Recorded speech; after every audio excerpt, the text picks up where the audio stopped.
আসসালামু আলাইকুম, welcome to my channel cook house. এখন রাত প্রায় 12টা। আমি কিচেনে চলে আসলাম। কাল ঈদের জন্য ডেজার্ট বানাবো। অনেকক্ষণ ভেবে দেন ডিসাইড করলাম কুইক অ্যান্ড ইজি ডেজার্ট বানিয়ে ফেলবো আজকে আমি।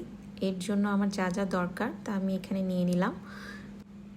এবার আমি প্যানে দুধ ঢেলে দিলাম। 2 প্যাকেট দুধ দিয়েছি আমি, 1 লিটার। আপনারা যে কোনো লিকুইড দুধ ব্যবহার করতে পারেন।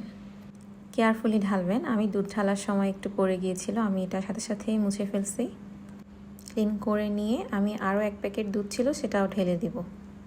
এই যে এখন আমি ঢেলে দিলাম। দুধটাকে ভালো করে তারপর জাল করে নিব। আগুনটাকে মিডিয়াম হিটে রাখতে হবে। এরপর আমি 1 মগ পানি নিয়ে তাতে 4 চামচ পাউডার দুধ দিয়ে ভালো করে মিক্স করে নেব। এটা অপশনাল, আপনারা লিকুইড দুধও ব্যবহার করতে পারেন। আমি পাউডার দুধেই কাস্টার্ড পাউডারটা মেলাই। আমার কাছে মনে হয় এতে টেস্ট আরও বাড়ে একটু পাউডার দুধ অ্যাড করলে ডেজার্টে। এখন আমি কাস্টার্ড পাউডারটাও অ্যাড করে নিব। সেম ওয়েতে কাস্টার্ড পাউডারও 4 চামচ যাবে। প্রথমে আমি 2 চামচ দিয়ে আস্তে আস্তে করে মিক্স করে নিচ্ছি। মিক্স করে নেব ভালো করে। দেন আমি আবার আরও 2 চামচ কাস্টার্ড পাউডার অ্যাড করে নেব। ভালো করে মিক্স করে নেব যাতে কোনো দানা দানা না থাকে। একটু খেয়াল করে ভালো করে মিক্স করে নিতে হবে। আমিও সময় নিয়ে আস্তে আস্তে ভালো করে মিক্স করে নিচ্ছি যাতে আমার কোনো ভুল না হয়। একটা কথা বলে রাখি, আমি কিন্তু ডেজার্টে মোটেও এক্সপার্ট না, বাট এই ডেজার্টটা অসাধারণ হয় আমার হাতে। তাই ভাবলাম আপনাদের সাথে শেয়ার করি এই রেসিপিটা।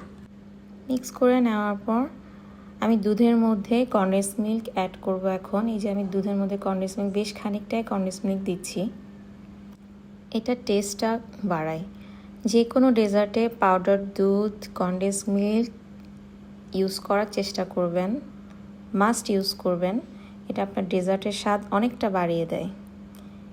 এরপর আমি একটু মিক্স করে নিচ্ছি। এটা মিক্স হয়ে গেলে আমি অ্যাড করব 1/2 কাপ সুগার। এই যে এখন আমি সুগারটা দিয়ে দিচ্ছি।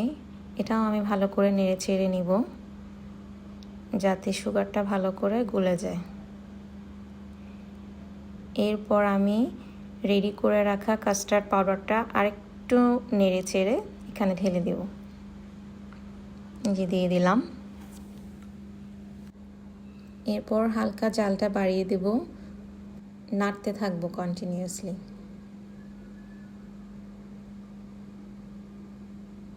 যখন আস্তে আস্তে আমার কাস্টার্ডের টেক্সচারটা ঘন হয়ে যাবে আমি বুঝবো, এর মধ্যে আমি দিয়ে দেব ক্রিম। এই যে আমি ক্রিম ঢেলে দিচ্ছি। প্রায় 1/2 ক্যান ক্রিম আমি এখানে দিয়ে দিলাম। এটাকেও আমি ভালো করে মিক্স করে নিব। এইভাবে আমি টেক্সচারটা ঘন না হওয়া পর্যন্ত নাড়তে থাকবো। আমার একটু পর মনে হচ্ছিল ক্রিম মনে হয় একটু কম হবে। এরপর আমি আরও একটু ক্রিম ঢেলে দিছি। ওটাও আমি আবার ভালো করে মিক্স করে নিয়েছি। এরপর আমি নাড়ছি। ভালো করে নেড়ে চেড়ে দেখবেন এই যে অনেকটুকু ঘন হয়ে গেছে, টেক্সচারটা চেঞ্জ হয়ে গেছে আমার। এটা অলমোস্ট রেডি। এখানে আমি একটা সার্ভিং ডিশ নিলাম। এই ডেজার্টে ড্রাই কেক মাস্ট। আমি মস্কো ড্রাই কেকটা ইউজ করি, এটার টেস্টটাই আলাদা। এরপর আমি সার্ভিং ডিশে সুন্দর করে ড্রাই কেকগুলো একে একে করে বসায় দিচ্ছি। আমি বড় সার্ভিং ডিশ নিয়েছি, যার কারণে আমার একটু ড্রাই কেকটাও বেশি লাগছে। আপনারা যে কোনো সাইজ দিয়ে ইউজ করতে পারেন, এটা যার যার প্রেফারেন্সের উপর। আমি ঈদের সময় সবাই আসবে খাবে, তাই একটু বেশি করে বানাচ্ছি। এখন আমি যেটা করব, আমার রেডি করে রাখা ক্রিমটা আমি এই ড্রাই কেকের উপর লেয়ারে লেয়ারে ঢেলে দিচ্ছি। গরম গরম থাকতেই এটা ঢেলে দিতে হবে, যাতে ড্রাই কেকগুলো এটাকে সোক করে নিতে পারে। দিয়ে দিলাম। অলমোস্ট দেওয়া শেষ হয়ে গেল আমার প্রথম লেয়ার।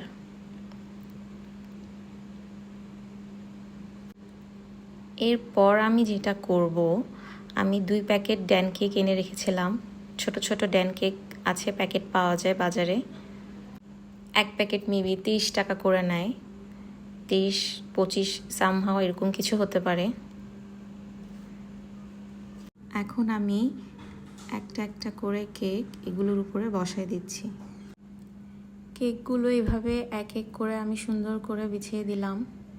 কেকগুলো এখানে বসানোর পর আমার মনে হচ্ছিল যে কেক একটু মনে হয় শর্ট পড়ে গেল।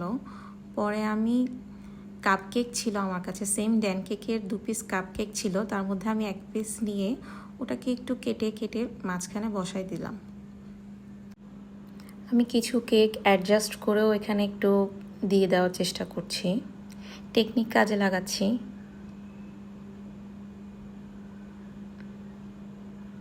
একটু সেট করে নিলাম।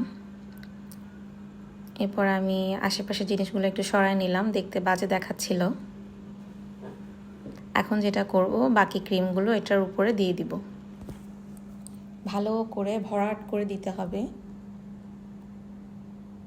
যাতে ক্রিমের মধ্যেই কেকের লেয়ার, বিস্কিটের লেয়ার ডুবে থাকে। এই যে এখনই আমি এখানের মধ্যে কাপ কেক আবার একটু কেটে কেটে অ্যাডজাস্ট করে দিলাম, যেখানে ফাঁকা ফাঁকা জায়গা আছে ওই জায়গাগুলো একটু ভরাট করে দিলাম। এরপর বাকি কাজটা সেরে নিব। আবার লেয়ারে লেয়ারে আমি ক্রিমটা দিয়ে দিব।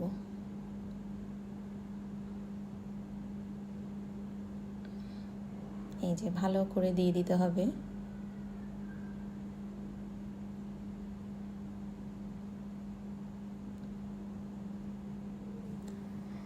ক্রিমটা দেওয়া শেষ করার পর আমরা যেটা করব, আমি কিছু ড্রাই কেককে গুঁড়ো করে রেখেছিলাম, ওই গুঁড়াটা দিয়েই আমি সাইডে একটু ডেকোরেট করব।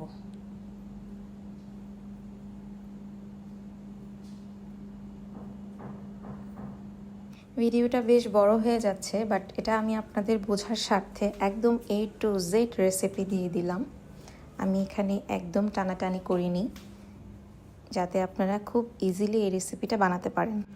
অলমোস্ট শেষ হয়ে গেল। আমি এটাকে একটু সেট করে নিব যাতে ক্রিমটা সব দিকে ভালো করে সেট হয়ে নেয়। এটা হচ্ছে আমার এর পরের লুক।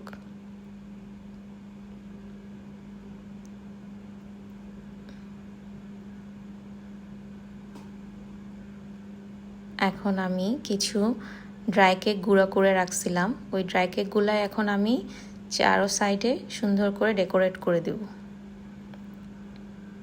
যে সময় নিয়ে আস্তে আস্তে আমি এই জিনিসটা করে নিলাম।